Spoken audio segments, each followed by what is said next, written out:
There was nothing. No errant wisps of magic that had settled from the two witches who lived there. No life energy. Continuing to use her other sight, Genevieve walked the short hall to the other bedrooms, finding the same psychic emptiness. When she'd finished, she repeated the cutting motion to end the spell. The details of the magical world all around them settled into the background as her day-to-day perspectives snapped back into place. The imprint. She paused, thinking on the right way to describe it to Rowan. All living beings leave some flotsam just from their presence in a place. Life energy. Witches in particular leave another sort of evidence behind, an imprint of their magical power. Like spiderwebs in a corner. That's been erased, magically, from the bedrooms and bathrooms, but not from the common living areas. She waved a hand around the television room, attached to the kitchen and dining area. They spent a lot of time together in this part of the house. At least one of the witches has done some spell work in the kitchen. There's no magic here that is unhealthy, nothing violent.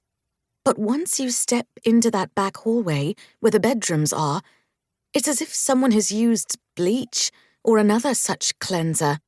Magically, that is. Rowan's gaze sharpened. Why would their imprint, what's-its, be gone from the bedrooms, but not the kitchen and common areas? I get that you can customize a working and all, but why choose those spaces and not others? I don't know. It could be they were taken at night, so all three was sleeping, or early in the morning, when one was showering and the other two sleeping or getting ready for work in their bedrooms. Or perhaps there was something magical that could have identified the perpetrators. Rowan wandered around the area, looking in drawers and on shelves. She pulled out books and peered behind photo frames. All the missing witches. At least the ones that have been reported. They've been healing or green witches, right? Hang on a sec. I want to text David to add some filters to the searches we're running. David was Rowan's valet and the manager of U.S. operations of the Hunter Corp., the organization responsible for enforcing the treaty that protected humans from supernatural beings. He'd only agreed to stay back in Las Vegas because it was daylight and because their guard was far more than adequate. He was very protective of his boss, who was equally protective of the young man she considered a son, but also intelligent and good at his job, so he'd handled the details best handled back at the newly opened Hunter Corp chapter house.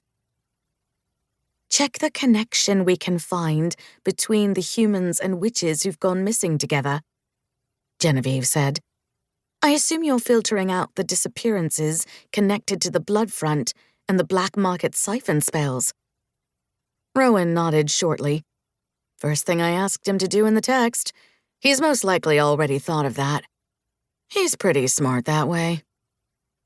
Just 3 weeks prior, Rowan, Genevieve, and Clive, the vampire scion of North America and Rowan's husband, managed to work their way to the top of a conspiracy that had involved scores of missing witches.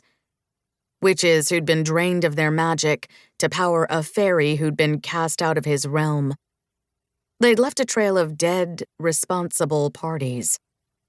Some loved ones had been lost, and Genevieve had been working with the Conclave Senate, the governing body of magical practitioners worldwide, to address internal leaks that had led to the deaths of so many they should have been protecting.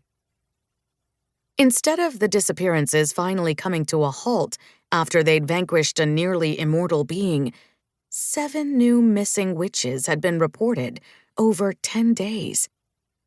All recent disappearances, which meant they couldn't be tied to the prior business with the Bloodfront because they'd only recently destroyed it by killing off said nearly immortal being. Which meant there was more going on. Whether it was a whole new problem or something connected was something they'd have to figure out.